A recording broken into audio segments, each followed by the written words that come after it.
In the early hours of 5th June 1944, General Eisenhower, commander of the Allied forces, gave the final go-ahead to the invasion of France by 156,000 troops. It was the biggest armada in history, and weeks of uncertainty and waiting were finally over.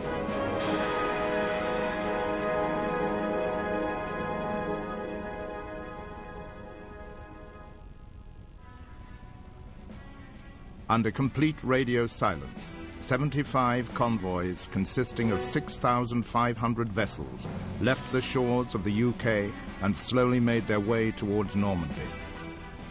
In the months leading up to the invasion, the Allied Air Force had consistently attacked communication links within the Normandy region coastal defenses. For every one bomb dropped in Normandy, 2 were dropped in other coastal areas to conceal the real invasion target. Although the Pas-de-Calais region was nearer to Britain than Normandy, heavy defenses and the high chalk cliffs made it difficult to invade. The real invasion was to take place on a 50-mile wide front across the Bay of Seine. The American First Army would land in the west on Utah and Omaha beaches, while the British Second Army would land on the east on Gold, Juno, and Sword. The first objective of the Allies was to secure both flanks of the invasion beaches. This was to be done by 3 airborne divisions. The Americans, 82nd and 101st, were to seal off the Cherbourg Peninsula. The 6th Airborne was to seize the east flank of the beachhead north of Caen.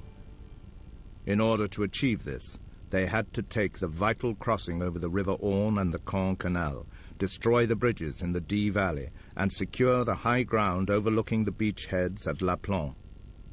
To the north stood the Merville battery, which had to be put out of action. The whole operation was to be carried out before the first of the invasion troops came ashore at dawn. The Caen Canal Bridge, later to be renamed Pegasus, was captured by D Company of the 2nd Battalion Oxford and Buckingham Light Infantry. It was vital to capture the bridge intact to prevent German reinforcements reaching the invasion beaches. The original Pegasus Bridge occupied this site until autumn 1993, still displaying the scars of battle. The Gondry Café became the first establishment in France to be liberated by the Allies. Today, it provides a meeting place for old comrades. We were loaded onto trucks, all covered over, all covered in. Didn't know where we were going, and nothing else about it. We got to Tarrant Rushton. The commander says, all of you, blacken your faces. Stuff was handed out to blacken the faces. When we arrived, there was 6 Halifaxes and 6 gliders on the runways waiting to take off.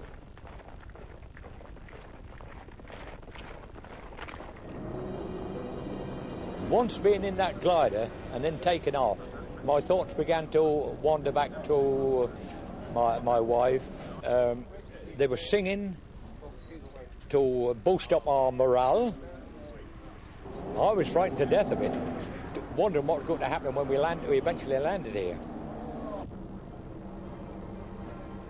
During a break in the clouds, you could see the Navy forming up, the assault craft forming up across the channel. As we crossed, there was a shout from the front of the plane, the enemy coast ahead, and the silence then became total. Over Cabourg, the bombers released us, and that meant that we was on our own. And the bombers went on to bomb Caen as a diversion. And then it was compass flying and skill of the pilot that brought us in, and we circled and came in round, and we couldn't see where we were, and suddenly there was a break in the clouds, and Jim Warburg could see the canal and the bridge, and he knew he was exactly on course. The drill when you come into land is you link arms with the man either side of you. In my case, it was Den Brothers, the platoon commander. on one side, and you do a butcher's grip with your fingers. You lift your legs, and you just pray to God your number isn't up. And that's all you can do. You're entirely in the hands of those glider pilots. Those 3 glider pilots in the middle of the night put them exactly where I wanted them. And the aerial photographs which were taken next morning showed just that. The gliders landed 47 feet from the bridge. A memorial of 3 concrete plinths marked the exact spot. They were the main key to our success, I suppose, because without that accuracy, we'd had a hell of a job to capture those bridges, even though they weren't standing to. We had complete surprise.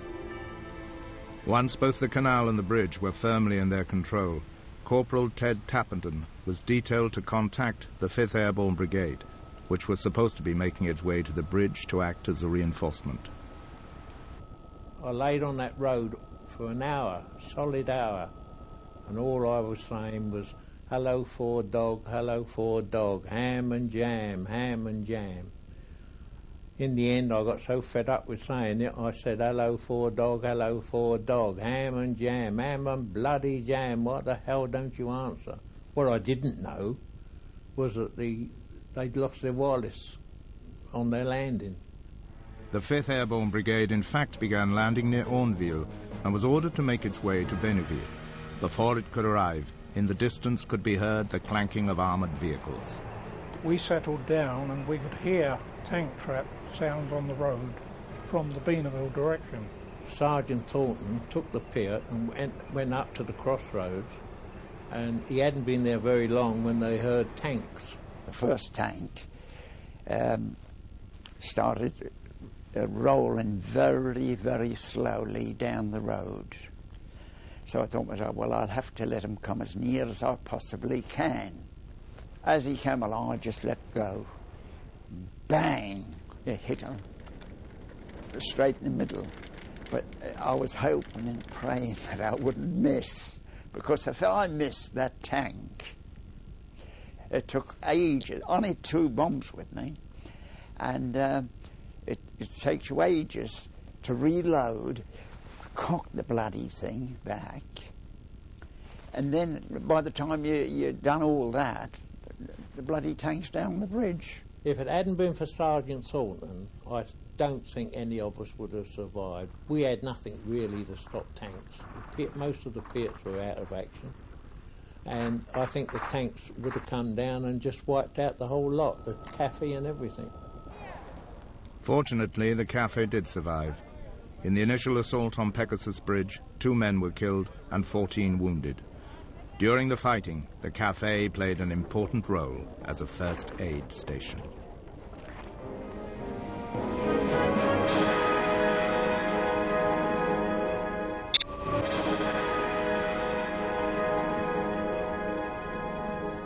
On the night of 5th of June 1944, within half an hour of the bridges over the Caen Canal secured by the 2nd Battalion Oxford and Buckingham Light Infantry, the 5th Parachute Brigade began landing near Orneville and were dispatched to reinforce the defences at the bridges.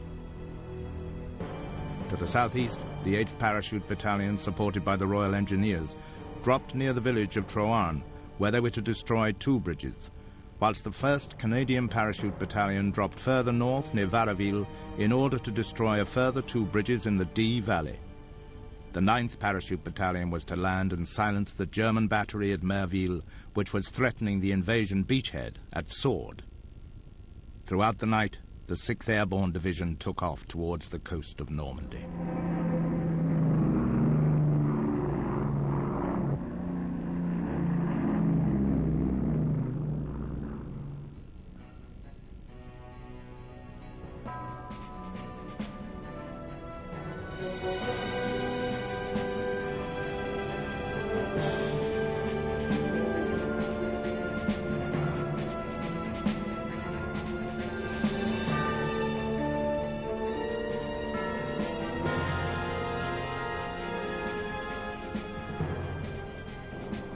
In the early morning of D-Day, skies over British landing zones were filled with parachutists and gliders.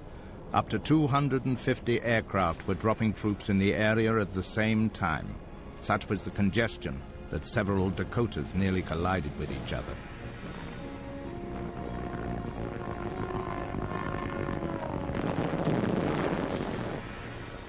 I can remember vividly the coloured flak coming up. Yeah. Streams of yellow, streams of green, and it looked sort of like a firework display.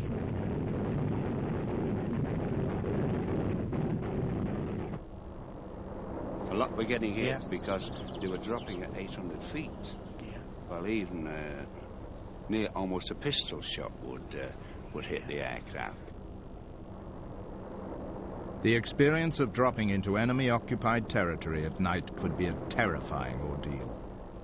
As I came out of the aircraft, I had to lower a rubber dinghy in a kit bag that was strapped to my leg, which was to be used to cross two water obstacles. That was the River Orne and the Orne Canal. I heard the kit bag hit the ground with a thump, and I knew then I got just 20 feet to go. And of course my landing actually followed almost immediately. I released myself from a parachute harness, and then stood up, and for the first full minute I was violently sick. And I hit the deck, and I was the only one there. I don't know where the others had gone. And I could hear the lead and the hackett flying around. Yeah. And then I looked up, and there's a massive big white horse there. And being born and bred in Manchester, and not with 5 miles of a horse, I thought, how the hell do I get past this thing? Yeah. And that occupied me in the middle of the battlefield. At 0330 hours, gliders began landing men and equipment in the vicinity of Orneville. 49 out of 72 gliders landed successfully. Others weren't so lucky, and either landed wide of their targets, some directly in front of German artillery, or crash-landed.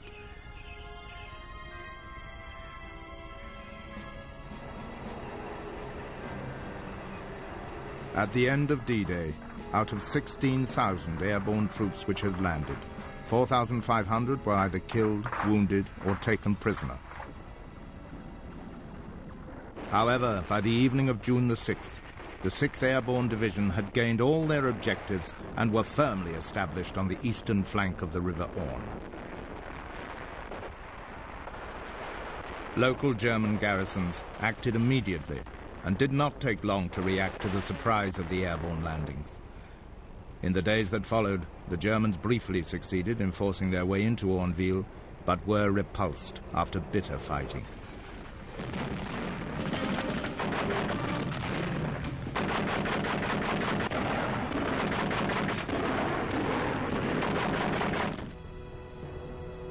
The Merville Battery stands 2 kilometers from the mouth of the River Orne. It was thought that 4 100mm guns were sited here. The lives of thousands of troops depended upon those guns being put out of action. Merville Battery was a must. It was one of 2 key operations in the whole of the invasion, the other being Pegasus Bridge. It had to be silenced at all costs. On the evening of the 5th of June, the Dakotas of No. 46 Group carrying the assault team made their way towards Normandy. 29-year-old Lieutenant Colonel Otway of the 9th Parachute Regiment had planned the assault. Well, I stood in the door of my aircraft before we crossed the coast, and it was bright enough for me to see down below. We went out over the Severn, the Isle of Wight, and the place was absolutely full of ships. And then I looked up in the air, and it was full of aircraft. Aircraft all over the place. Well, the plane taxied down the runway, and off we went. And it didn't seem long before the word was passed around 20 minutes to go. Then all of a sudden, we were approaching the coast of France. And suddenly, all hell was let loose.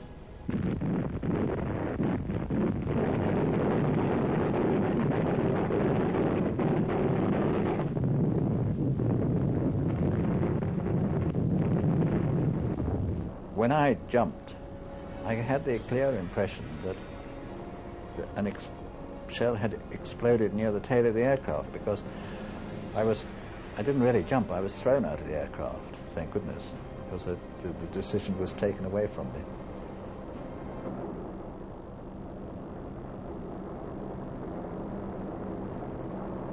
Approaching the drop zones, many pilots had taken evasive action to avoid German anti-aircraft fire. The bulk of Otway's forces fell far from its target. Some were drowned in the flooded pastures below.